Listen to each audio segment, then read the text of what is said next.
We have here a round table. Добрый вечер. С нами сегодня за столом очень опытные эксперты. Сегодняшняя дискуссия будет посвящена завершению очень важного мероприятия. Меня зовут Клаудио Асиоли. Я глава отдела развития потенциала проекта UN Habitat от ООН. Мы рады, что мы сотрудничали с Московским Urban форумом. Мы сотрудничали в рамках нескольких мероприятий, и тот, о котором мы сейчас говорим, один из небольших проектов.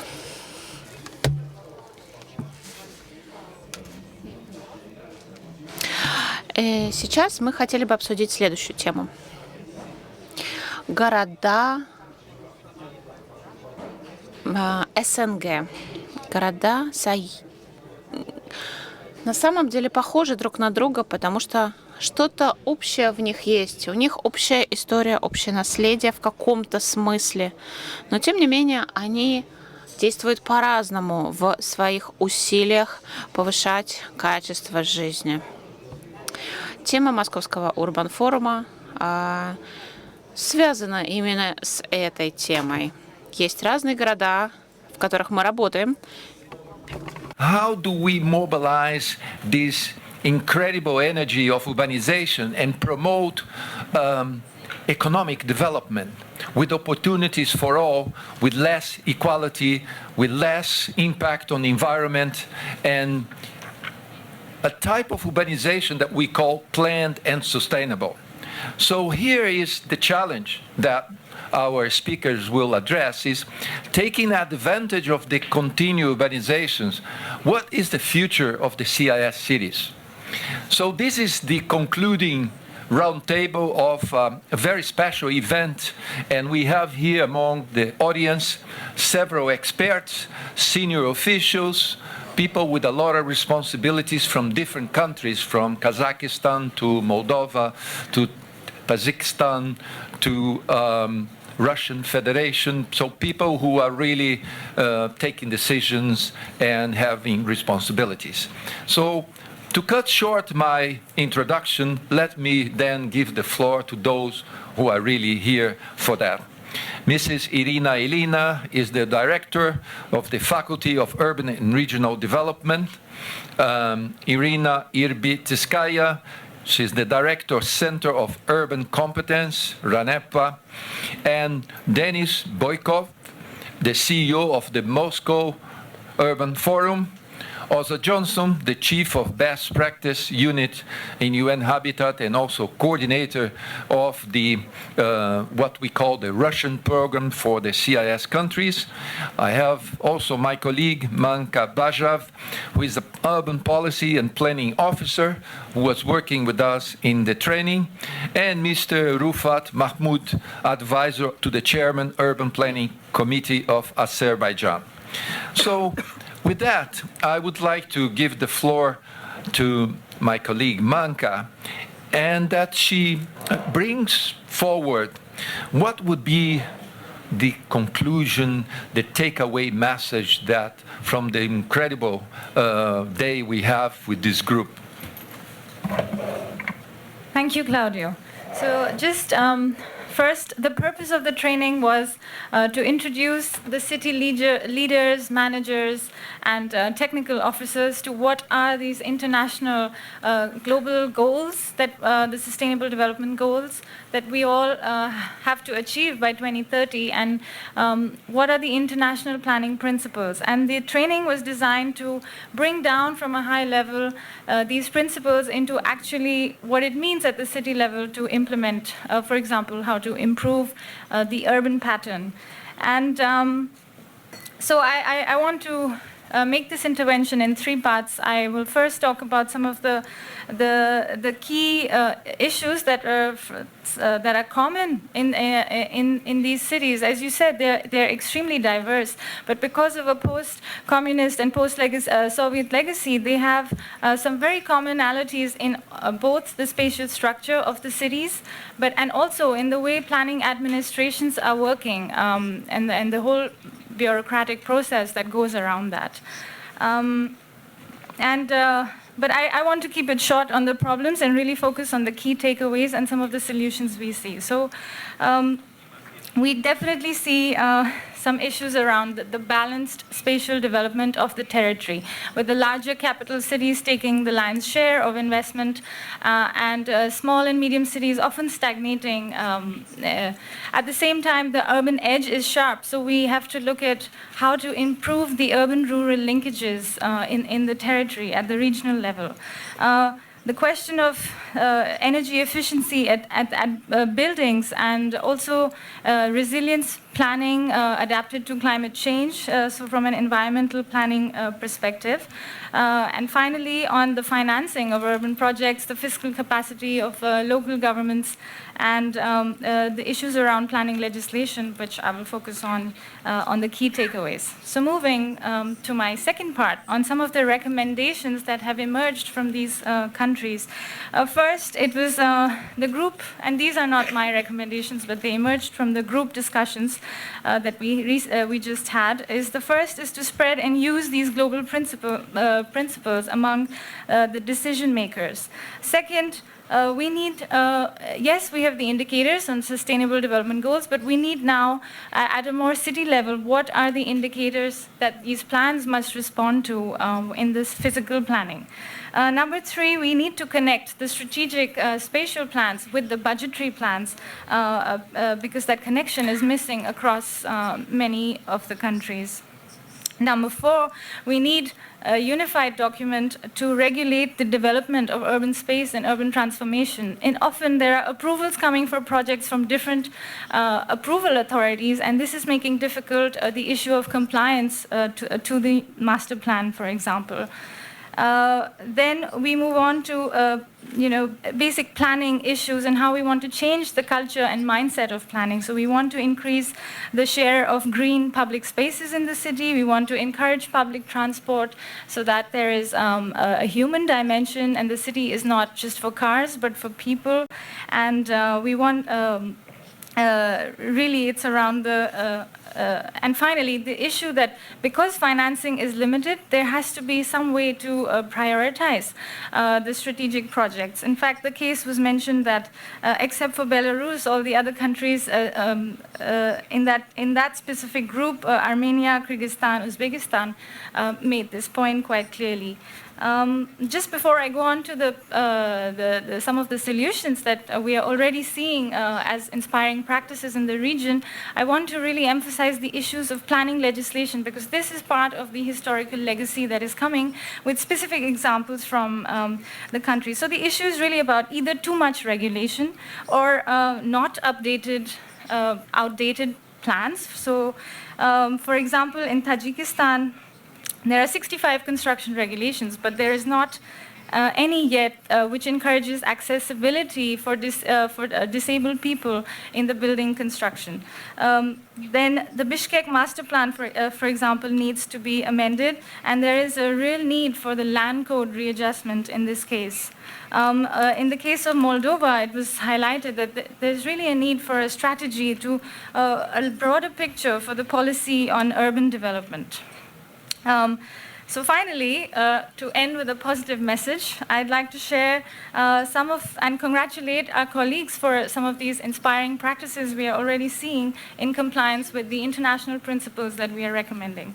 So first, I think there's some really good work here in our host country, especially with the big cities, 1 million plus cities, who have adapted the city prosperity indicators to look at how to measure the efficiency of planning outcomes at the city level.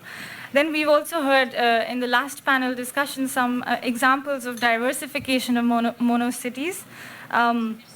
And another presentation on really amazing examples on the hybrid public space and the introduction of a human dimension in the urban design, and we are currently sitting in that.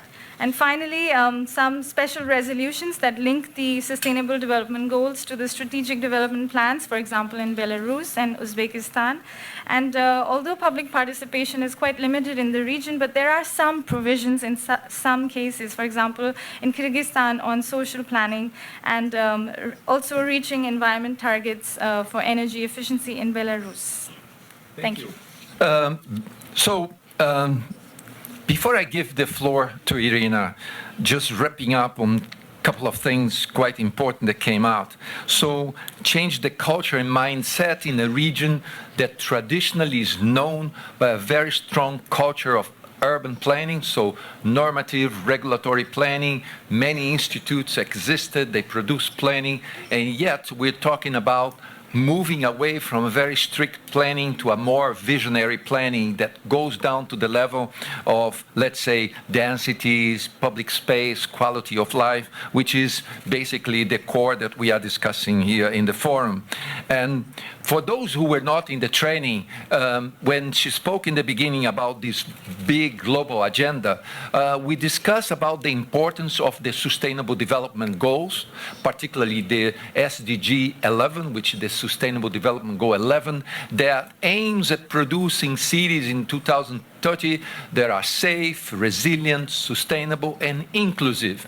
And what we did not speak about, because we are in Moscow, but we had guests from different areas of Moscow showing how this city is actually moving from a very strong vision of planning to a vision of design that makes use of technology and looks at the human dimension for quality of life. So this is really the interesting debate that we want to seek. And here, Irina, is the issue about what are the challenges in the current master planning to produce that transformation that we discussed, that planning can actually help achieving the Sustainable Development Goals. So we're talking about a bigger goal, but it's in the end quality of life for the inhabitants with sustainability. So what do you have to say about that?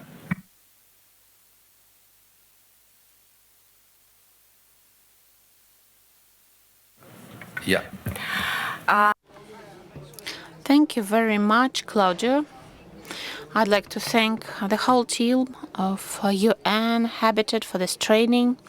I was asked to moderate the discussion, the brainstorming, and this brainstorming was attended by Moldova, Uzbekistan, and Russia representatives in order to put together a consolidated understanding of challenges. So there were some challenges, and we were also to put forward some solutions. And I'm going to give you 5 solutions or recommendations proposed by our group. What can be done in order to achieve sustainable development goals and improve the quality of living. Former CIS countries, so of course, we have some common heritage and history. First of all, transfer from the industry-specific planning towards the integrated planning. This is a key thing, and everyone agrees with that. Yes, countries are different, but this problem is everywhere.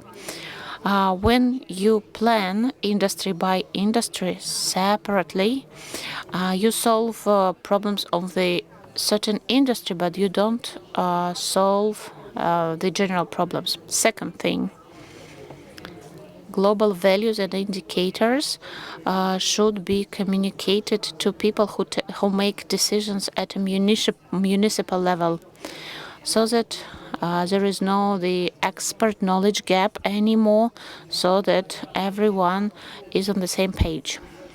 Third, global principles and values should be commonly acknowledged. People who are involved in different processes, they should understand the direction, and they should understand why certain decisions are taken. 5, And 6, engagement of people and urban communities into the approval processes and urban plans, development, physical processes of transformations, monitoring of all the changes. And a couple of words from myself. I saw a lot of discussions. I heard opinions from different countries. So I think we should also add such indicator as the support of evolutionary metabolisms. If we want to achieve these goals and if we want to fulfill these indicators, we shouldn't interfere into the life of people. We don't want revolutions or depressions, vice versa. Urban planners should aim to help people. We should help communities and cities to develop according to the evolutionary model without such phenomena as we can see in China. So possibly we do something wrong, we may get good results, but we interfere into life of people.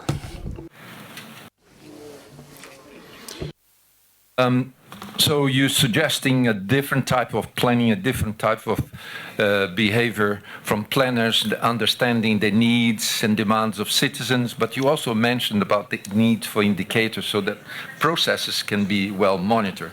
Let me give the floor to Rufa Mahmoud to share with us. But let me compliment the Moscow Urban Forum for such a gender equality table. And I just realized that we have here a minority male round table, so that's good. It's the UN promotes about this, is more women in positions of power. So please.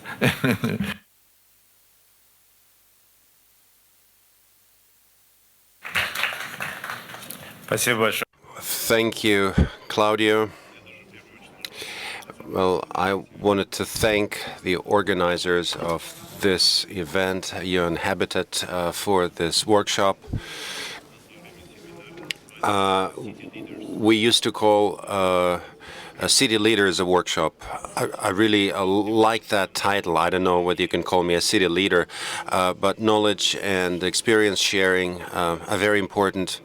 With your permission, I would like to update you on what's happening in the city of Baku. As Claudio said, many Soviet cities had similar history, background, but Baku is different in some ways.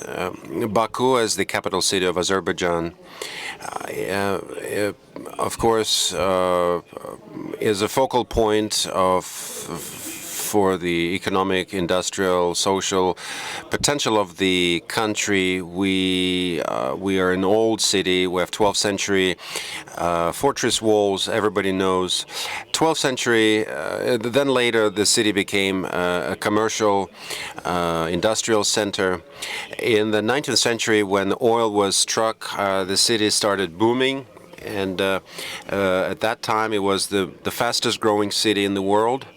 And the first master plan of the city was developed in 1898. In the Soviet days, a lot of plants and factories were built. There were a lot of industries. Population grew. After the breakup of the Soviet Union, many of those industrial places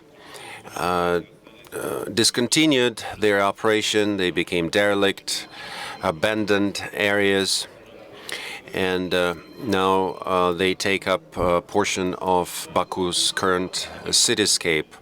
The latest master plan dates back to the late 80s, still a Soviet time. After that, this city has been growing and developing unsystematically on a neighborhood basis. Starting last year, an announcement was made about the forthcoming master plan, general plan. A very tight schedule was set, 18 months. So in 18 months, we need to come up with a master plan for the city. First and foremost, we developed a concept. And as part of that concept, it was based on strategic development goals, clearly, and there were 4 priorities outlined. First one, sustainable development. As many other Soviet cities, Baku is a monocentric city, and polycentricity was identified as one of the areas of development. The development of subcenters, making sure that those subcenters turn into multifunctional nodes. Equal opportunities, inclusivity are important priorities, and synchronized infrastructure development. The second priority is regeneration of the urban environment, development of city spaces, cleanness, ecology, increased amount of greenery, and integrated approach to territorial development. Priority 3 deals with protection of preservation of historical legacy, and neighborhood-based planning is important in this regard. So what we're seeing now is infill constructions, so preservation of historical legacy and the development of cultural lives. Priority number 4 under this concept deals more with economy, the creation of new industries, new economies, new sectors of economy, turning Baku into the most appealing tourist destination in the region, support to creative and non-traditional industries, digitalization of services, and harmonious urban and country development. Currently, the city has been growing much more rapidly than the rest of the country. The preparatory stages for the master plan provide for the involvement of all stakeholders. The project will be supported by BCG, our strategic partner. Through the tender procedures, we identified an urban development company, IS plus P, to make sure that the master plan reflects the interests of all public authorities. We set up an interagency group with 37 different organizations and agencies. The whole process, of course, involves engagement with the general public.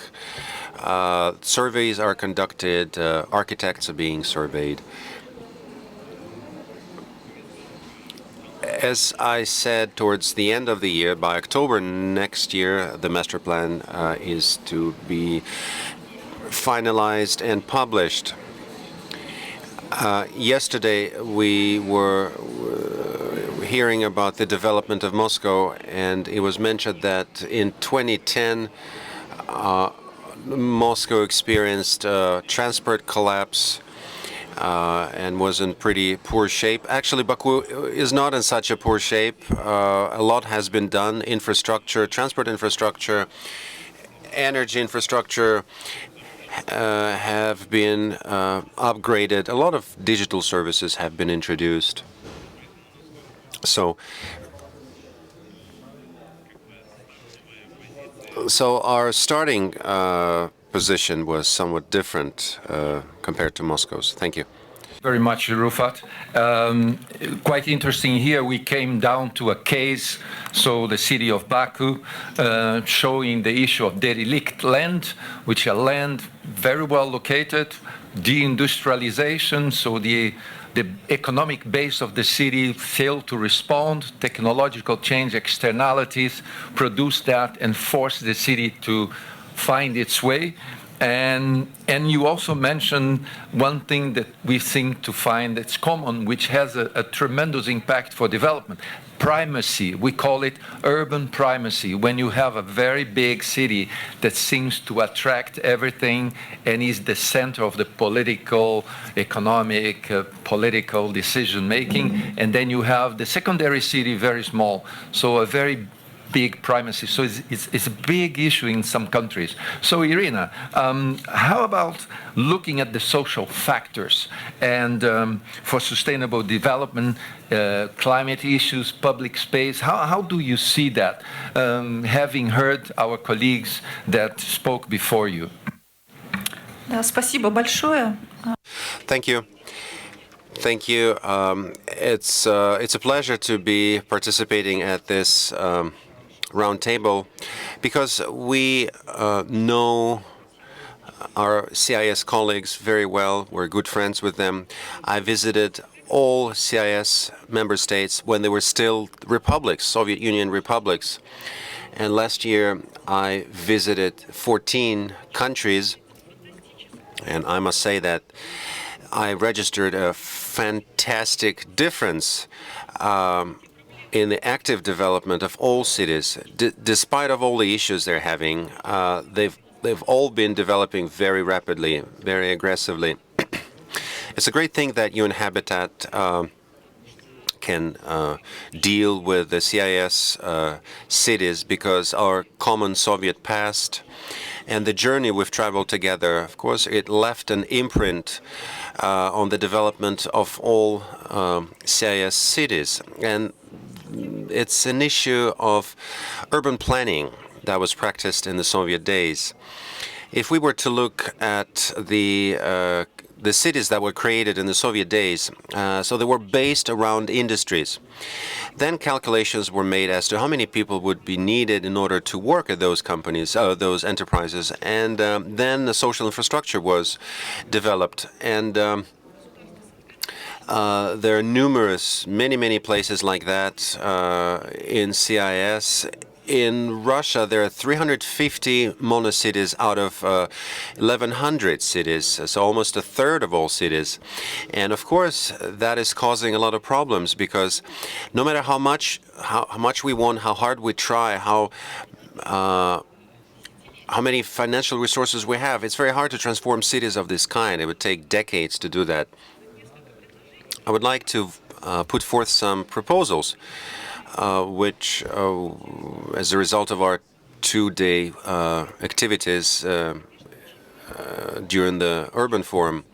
First of all, we need to take full stock of all the issues each CIS city is dealing with.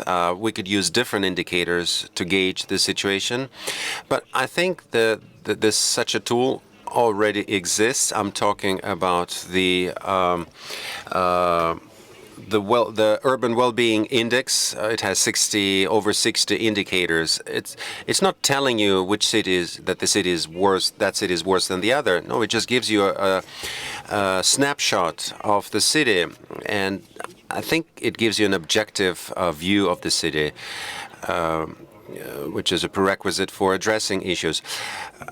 We are now adapting this methodology to the Russian cities. Out of 66 indicators, only half of those indicators are captured in our statistics. So we need to adapt those indicators to the CIS cities. The second point I wanted to make, the creation of the urban documentation system. We know that each city has a socioeconomic development strategy, which should presage the drafting of the urban development documents, master plan or urban development plan. But oftentimes we face a situation that these documents are drafted at different points in time. The strategy is drafted for 10 years, while master plans and other urban development documents are actually drafted for longer periods of time. So as a result, we don't know exactly what's going to happen as we develop our socioeconomic plans. So it's important to make sure that we want to make sure that we can use socioeconomic development plans as guidance for the urban development plans. So the urban development plans which are being drafted in the CIS member states are very similar because we use similar methodologies which were used back in the Soviet days. And this technique, this method, needs to be adapted to modern-day realities. I know a decision was made in Russia, February this year. We decided to change the form of the master plan, urban master plan, to draft a new document. This decision hasn't been implemented yet. I understand the reasons. We need a master plan, but we need to have new form of a master plan. In this regard, it's important for all of us to sort out how we can improve our urban planning, territorial planning in the CIS member states. And my final point, the direction for the development of cities. We've just heard a presentation about smart development of Moscow. We heard that Moscow is now #1 under, according to the UN Habitat or some other UN estimates. So smart city is a technology that allows cities to grow. It's not an end in itself. It's tightly related to the progress, scientific, technological progress. I think the smart development should be smart, sustainable development. So it shouldn't be just smart development. I think it should be geared towards sustainability.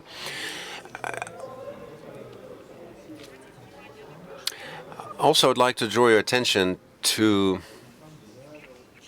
the fact that a human being should be placed at the heart of sustainable urban development, and oftentimes we give priority to public spaces in our urban development activities. I believe personally that public spaces will not solve all urban problems. There should be an integrated development, because if we have great public spaces but housing problems or job problems, employment problems, this would not make the city a success. And we've seen examples when the cities that are promoting public spaces very successfully, and they at the same time successful cities in other areas, we need to monitor the developments at other places, at other cities, but we need to realize that first and foremost, we need to ensure that people living in the cities have all the amenities, all the goods, all the benefits. They can enjoy them.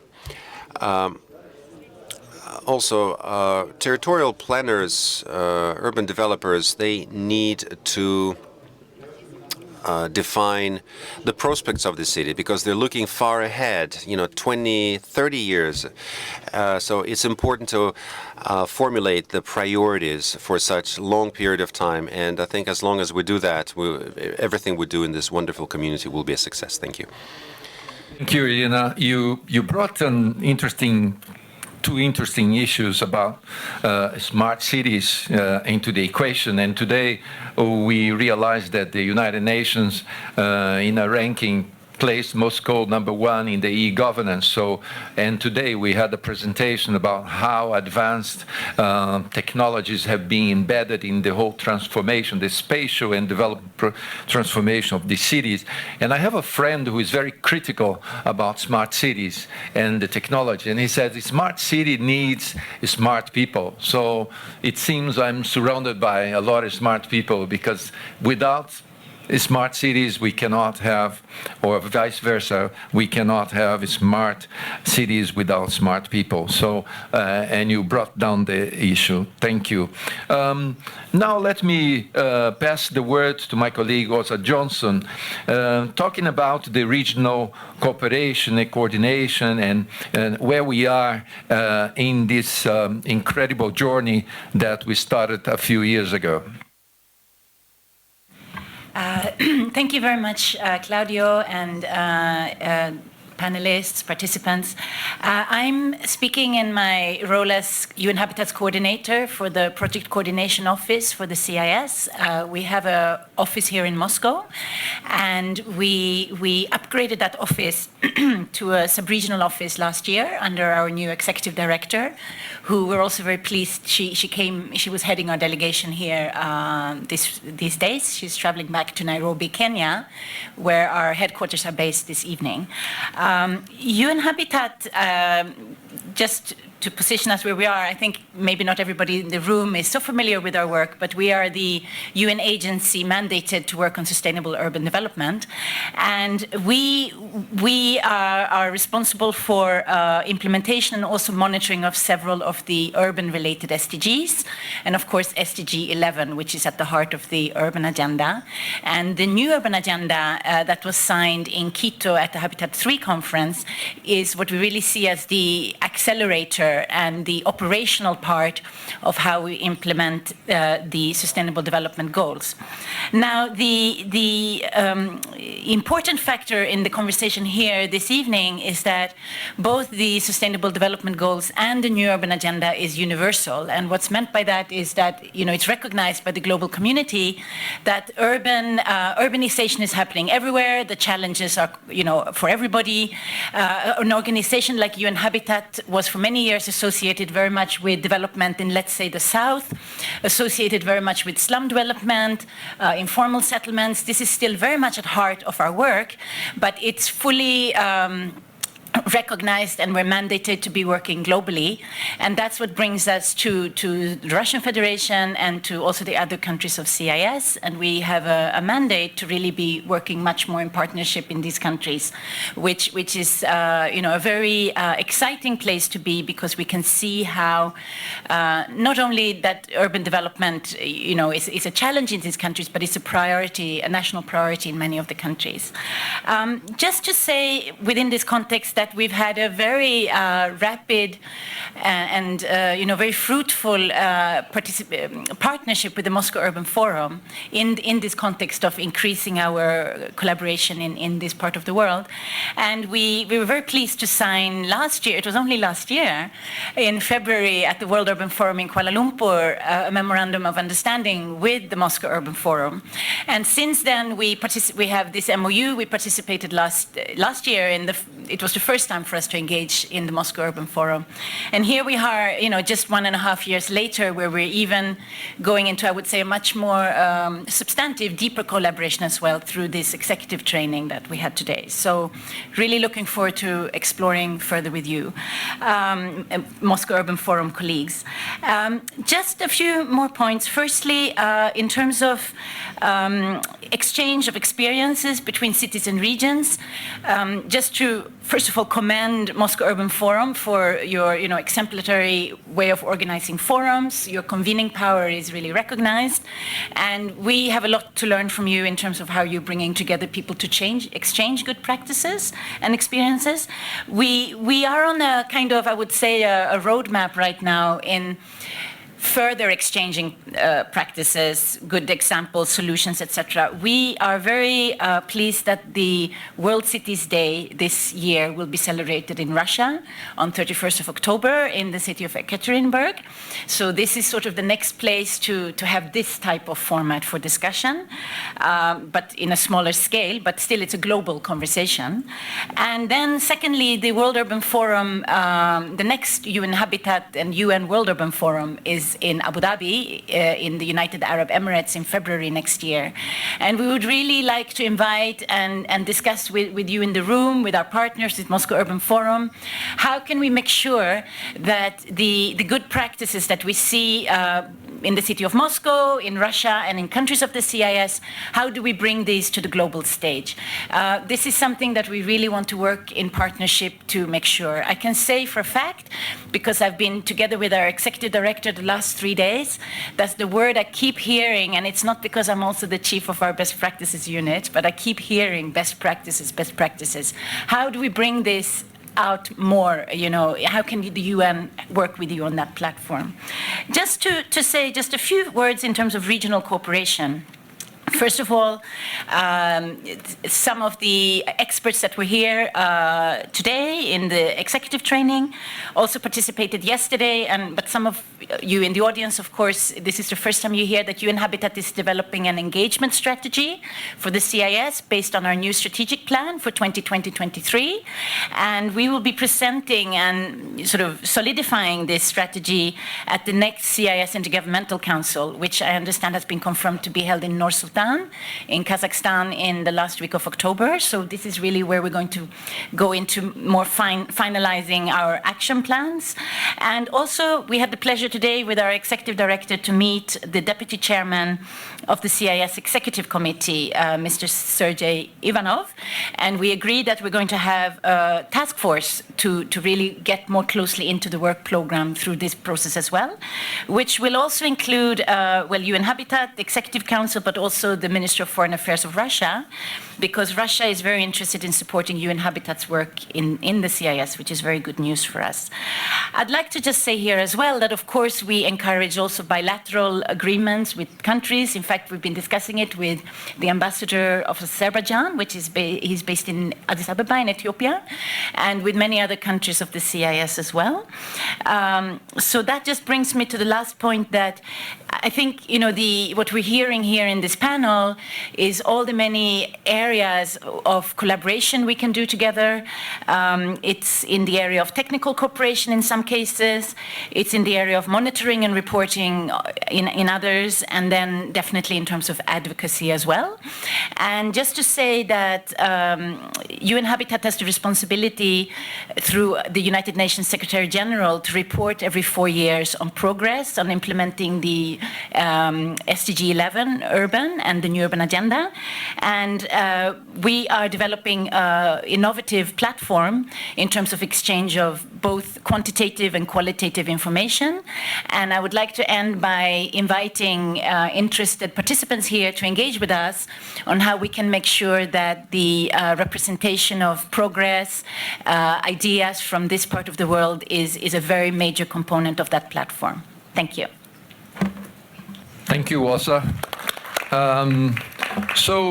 Before I give the floor to my partner, Denis Boykov, from the Moscow Urban Forum, let me just highlight a few things that came out, starting from the areas of cooperation of UN Habitat that Åsa just spoke about. So we're talking about areas of monitoring, best practice, learning, and advocacy. What a better place to be in talking about these issues than a forum that brings together so many experiences and so many experts from different parts of the world. So it is a city forum, but it actually brings a lot of cross-fertilization from experts and case studies and experiences from other places. Now, I think the speaker spoke about something which is underlining. You spoke about the changes and the demand for planning. Irina spoke about her incredible journey in 14 countries and witnessing this aggressive development, as you spoke about. Basically, a big shift from top-down decision-making where cities, industry, the demand was decided centrally to shift towards understanding that the world is different, there are different players, different interests, and planning can play a role of that, and how do we keep sustainability in that. And Irina spoke about the citizens. So how do we keep the citizens in the center of this global, local agenda? And my colleague Manka spoke about some of the issues that came out. So the change to other forms of planning, because we know that planning and the planning profession has been facing a big shift from failures, dramatic failures that the normative typical regulatory type of planning, did not respond anymore to the dynamics and changes and transformation the cities were going through. So we're all seeking for these new forms of planning, and here we are in the Moscow Urban Forum seeking for some of these ideas that are floating in this dynamic environment. So with that, I give the floor to Dennis to give us some of the concluding part of our exciting roundtable. Да, спасибо большое и спасибо. Thank you very much. Thank you very much for the welcoming words, for your time, for sharing your expertise.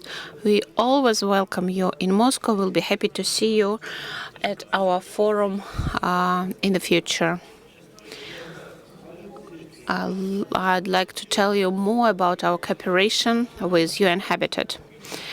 Everything started with a very short meeting in February at the World Urban Forum. We spoke with ASA and we decided that we need to cooperate.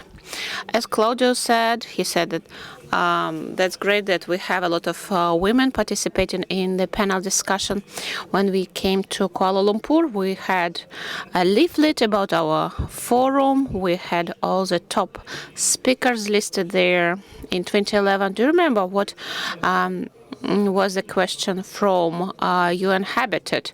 She asked where the women are. So now you can see that we don't ignore the women. And yesterday, Sergei Sobyanin's plenary discussion had a lot of women participants as well. In 2018, here during the Moscow Urban Forum 2018, we signed the Memorandum of Understanding. We had several sessions on sustainable development. As a result, this year, the executive director of the UN Habitat visited us. We had a plenary session, and Ms. Sharif and mayors of cities, they were there. They were talking about the UN urban agenda. And this training we are talking about now is also a component of our partnership. Our forum always has an educational component. We always want to exchange experience. We call such type of cooperation laboratories, and this year we had a very practical exchange of experience with representatives of the CIS countries. I participated in organization of the first forum in 2011. And I think that in 2011 our main goal was to see the best practices, to see what's going on in the world, because we wanted to make Moscow a very comfortable place. And I think you see the changes, you see the results. The mayor's team is very dynamic, and projects are really amazing. Moscow Urban Forum is now the place to be if you want to follow the example of Moscow, because Moscow is a role model now. And thank you very much for visiting us. The topic of this forum is the standard of living, and sustainable development is, of course, one of the components of the standard of living. If you want to improve your life today, you need to think about natural resources. We don't want to diminish them. We remember about future generations, of course. As for the cooperation in the future, next forum will take place in Abu Dhabi, and I also invite you to be there.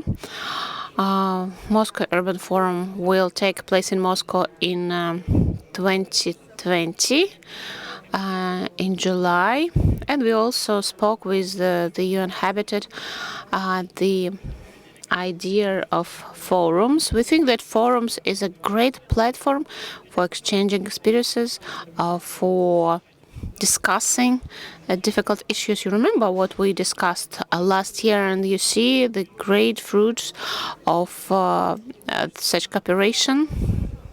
Your general plan will be prepared by the same consultant who worked for us, and in 2020 you're going to demonstrate this plan, to talk about it, and I think we can organize some joint event. I think you are interested too. We can discuss that. And right now, summing up, I'd like to say one more time, thank you very much for your time and efforts. It's the end of the business program. Now, we invite you for the Urban Festival. In the big festival, there will be an interview with an author of a very interesting book. We're going to talk about the project. This will be a great film dedicated to one of the urban projects. I invite you to come to this forum next year too. And I'm very happy that you are interested in the developments in Moscow, and I'm sure that in the future we are in for a lot of interesting events. Let's continue cooperation. We come to the speakers, and I look at my watch, and we have 5 minutes, so I don't want to be dictatorial to say the meeting is closed. So 5 minutes, I would say, is there anyone in the audience that would like to make a question or something to one of the speakers? Okay. Здравствуйте, меня зовут Николай. My name is Nikolai. I'm an expert in sustainable development, transport. Today, lots have been said about things to be done, but I would like to share some things which were done. In Kaliningrad, we've developed a master plan for the city, and it was considered to be the best general plan in Russia in 2018. And it has a section about the reducing CO2 emissions. By 2013, when we are going to reduce the emissions of 9 million tons. And the Ministry of Transport supports such goals. We have special transport master plans for some other Russian cities. We're planning the transport infrastructure. And these programs also have some components related to cutting CO2 emissions. And these are the facts which are fixed in the regulatory network framework, and some other cities now follow the example of these cities. They develop the plans taking into account the environmental goals. Thank you. Before, there was a comment rather than a question. No? Well, with that, would you like to have a question or a comment? Okay. Well, with that last comment, I would like to say thank you for all the speakers for this engagement. I want to thank all the participants who came from the different CIS countries. I want to thank all the others who came for this roundtable. I think we discussed things which really, really matter, not only for the cities in the CIS, but the cities where we work. Talking about planning, talking about sustainable development, talking about people-centered, the way we move from planning to design, cooperation, learning, best practice, the journey. I'm still amazed by your 14 countries in 1 year and what you call the aggressive development taking place in these cities. And I agree with Oza. I think there are a lot of things happening, and I want to thank the Moscow Urban Forum to allow us this platform to move this exchange with so many senior officials that came from some so distant places in this region. So thank you so much, and see you the next time, and good luck with the next forum. Yeah, and thank you for the moderator also.